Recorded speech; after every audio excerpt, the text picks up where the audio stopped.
मेरा नाम पवन वर्मा है। आप लोग से मैं ज़्यादातर तो परिचित हूँ और जिन लोग से नहीं मिला हूँ, अभी हम प्रशांत जी से मिल के आ रहे हैं और उनकी कंडीशन स्थायी है पर अभी भी चिंताजनक है। डॉक्टर शंकर हमारे साथ, रविशंकर जी बैठे हैं, वो आपको और विस्तार में बताएंगे। वो आईसीयू में हैं और अपना अनशन न तोड़ने पर अटल है। हम पार्टी से जुड़े होने के अलावा सीनियर हैं, उनसे हमने आग्रह किया उनसे कि वो अपना अनशन अब तोड़े और उसके कारण भी हमने बताए। हमने कहा आपका जो मुहिम है आपकी, वो बिहार में एक बुनियादी परिवर्तन लाने की है, जिसमें युवाओं का जो मसला है, जो उनके साथ खिलवाड़ हो रहा है आज, वो भी एक बहुत बड़ा मसला है। पर बहुत से और बुनियादी बदलाव लाने की जरूरत है और ये लड़ाई लंबी है और आपको उसके लिए ऊर्जा चाहिए। तो आप अगर अनशन पे रहेंगे, कुछ खाएंगे नहीं, आज 5वां दिन हो चुका है, आप आईसीयू में हैं, तो आग्रह हमने किया वो अभी अपना निर्णय बदलने को तैयार नहीं है।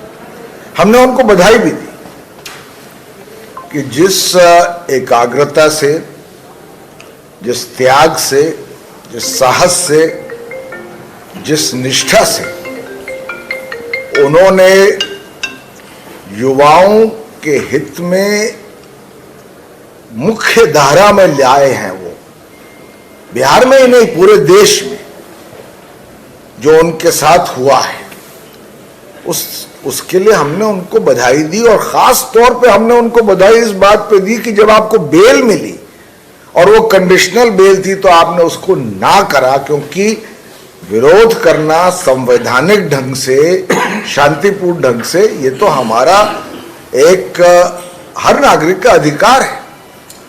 और बेल मिलने के बाद भी वो आप अनशन पर बैठे हैं। तो इसलिए हमने कहा कि अभी आपको ये लड़ाई और लंबी लड़नी है। युवा तो आपके साथ हैं क्योंकि आपकी जो ट्रांसपेरेंसी से आपने उनकी तरफ जो कमिटमेंट दिखाया वो साबित है। पर साथ में ये भी आग्रह किया कि वो अपना अनशन तोड़े। मैं एक बात और आखिर में कहना चाहता हूँ और वो ये है कि देखिए, मैं नीतीश कुमार जी से बहुत लंबे समय तक जुड़ा रहा। जब मैंने भारतीय विदेश सेवा से त्यागपत्र दिया तो मैं उन्हीं के साथ जुड़ा था, उनका सलाहकार भी बना था और मेरा निजी उनके साथ रिश्ता जो भी हो।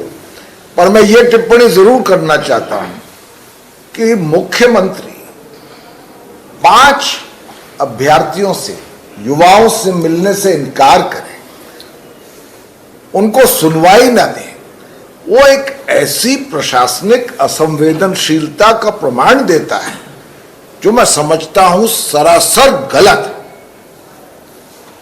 और मैं उसकी आलोचना करता हूं। मैं ज्यादा राजनीति पर निजी आरोप किसी पर नहीं लगाता हूं, ना पहले लगाता था ना अब। पर आप देश के मुख्यमंत्री हैं, you are the guardian of the state, और यहां युवाओं का जो भविष्य है वही डेंजर में है।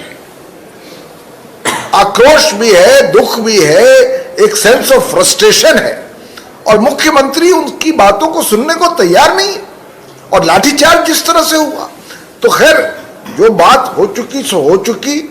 जैसे गिरी साहब ने कहा, अब हम न्यायपालिका का दरवाजा खटखटाएंगे और अगर हमारी रिट उसमें एडमिट होती है तो हमारी ये कोशिश होगी, हम एक बार पुनः आग्रह करेंगे प्रशांत किशोर को कि उनकी पूर्ण ऊर्जा, अभी बिहार में बहुत बड़ी लड़ाई है, एक बुनियादी परिवर्तन जैसे मैंने कहा करना है। उस लड़ाई के लिए उनको हर तरह से स्वस्थ रहना है और इस लड़ाई को आगे ले जाने के लिए भी स्वस्थ रहना है।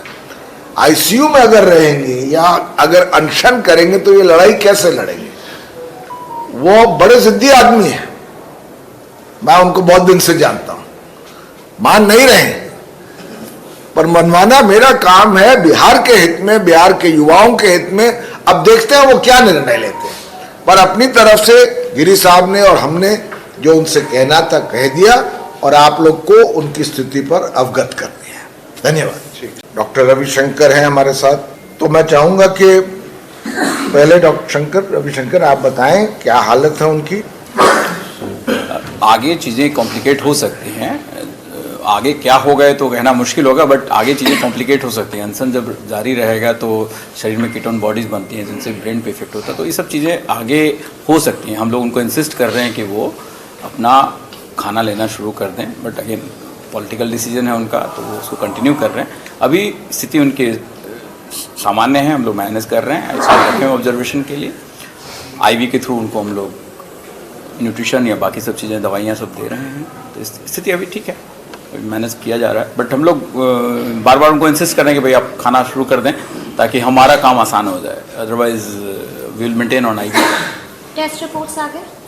टेस्ट रिपोर्ट्स क्या कुछ है उसके लिए थोड़ा सा चिंताजनक इन सेंस, देखिए अगर चीज़ें कंटिन्यू हो रही हैं तो वो जब तक, कल हम लोग रिस्पॉन्ड करेंगे कि जो दवाइयाँ हमने शुरू करी है टेस्ट के बाद में, they will start responding. We hope that they start responding and he should be okay. तो उसके बाद ही फिर आप लोग फैसला लीजिएगा कि डिस्चार्ज करेंगे? ऑफ कोर्स, पहले तो उनको स्टेप डाउन करेंगे, आईसीयू से लाके बाहर लेके आएंगे, फिर उनको यानी कि कल दोपहर तक कोशिश करेंगे। Sure sure. डिस्चार्ज होने की उम्मीद है सर? अभी तो डिस्चार्ज करने की बात नहीं कर रहे हैं हम लोग, अभी तो वो आईसीयू में ही है। हाँ। मैं वाईवी गिरी जन स्वराज से जुड़े हुए हैं, हमारे अध्यक्ष हैं, हमारे किशोर जी हैं, पवन वर्मा जी फॉर्मर एम्बेसडर और फॉर्मर मेंबर ऑफ राज्यसभा और देश के जाने माने विद्वान में इनका स्थान है। ये आए और प्रशांत जी को देखे और प्रशांत जी को कुछ सलाह दिया इन्होंने जो बिहार के इंटरेस्ट में है, इसके लिए हम ये धन्यवाद के पात्र हैं। जहाँ तक मेरा सवाल है, मैं कल से जब बेल का आर्गुमेंट हो रहा था, मैं आर्गुमेंट कर रहा था, वहीं मैंने उनसे कहा था कि यदि जेल जा रहे हैं, आपको कंडीशन एक्सेप्ट नहीं हो रहे हैं, तो जेल जा रहे हैं तो कम से कम जेल में अनशन तोड़ दीजिए। हमारा कहने का मतलब ये था कि बिहार को एक मजबूत प्रशांत किशोर की आवश्यकता है, स्वस्थ प्रशांत किशोर की आवश्यकता है।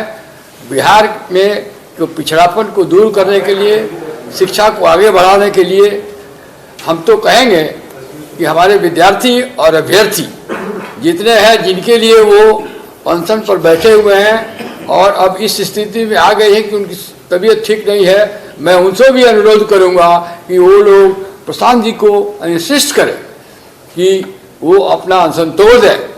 और फिर लड़ाई बहुत लंबी है, फिर कुछ दिन के बाद जब वो ठीक हो जाए, लड़ाई का अंत नहीं है, फिर शुरू किया जाएगा।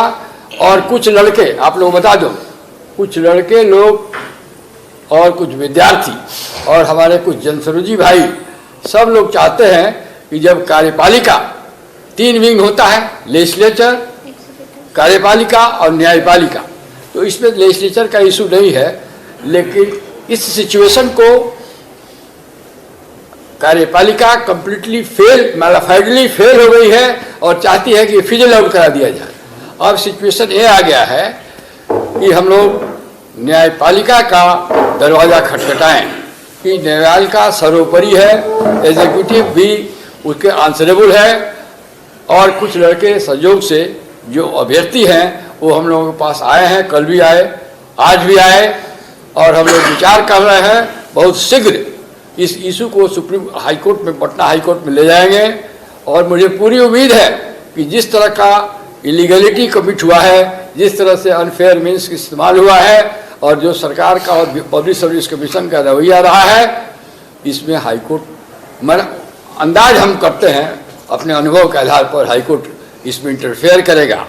तो हम अब प्रशांत जी से कहना चाहते हैं, निवेदन करना चाहते हैं, आग्रह करना चाहते हैं कि जब हम जुडिशरी का दरवाज़ा नॉक करने जा रहे हैं तो उनको जुडिशरी के आउटकम तक इंतजार करना चाहिए और अपना आसन तोड़ के बिहार के विकास में सहयोग करना चाहिए। गिरी साहब, एक सवाल ये भी है कि आज जो है बीपीएससी अभ्यर्थियों को डबल झटका बैक टू बैक लगा है।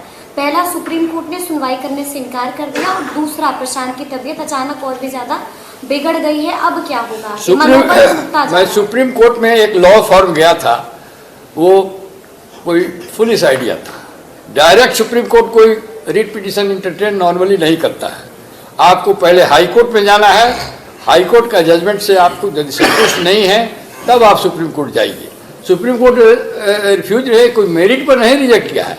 सुप्रीम कोर्ट ने कहा है कि आप डायरेक्टली क्यों चले आए, और आप जाइए, पहले हाई कोर्ट में जाइए और हाई कोर्ट से फैसला लीजिए। हो सकता है कि आपको न्याय हाई कोर्ट में ही मिल जाए, तो क्यों सुप्रीम कोर्ट चले आए हैं। इसलिए ऑर्डिनरीली रिट पिटिशंस आर्टिकल 32 में जो डायरेक्ट सुप्रीम कोर्ट होता है इंटरटेन नहीं करता है, एक्सेप्ट बिरले। और इसमें एक लॉ फॉर्म ने PIL फाइल किया था, विद्यार्थी नहीं गए थे, कोई पॉलिटिकल पार्टी, कोई सिटीजन्स नहीं किया था। तो लॉ फॉर्म पता नहीं क्यों किस एडवाइस से जाके 32 में रिट पिटिशन फाइल कर दिया। लॉ फॉर्म को क्या ग्रीवांस हो सकता है? Law form is not an aggrieved person, therefore Supreme Court has rightly not interfered with, but on merit High Court there is a possibility, according to my experience, I have also experience of 52 years at the bar, that this is a case in which Malafide is writ large, High Court may interfere, there is every chance.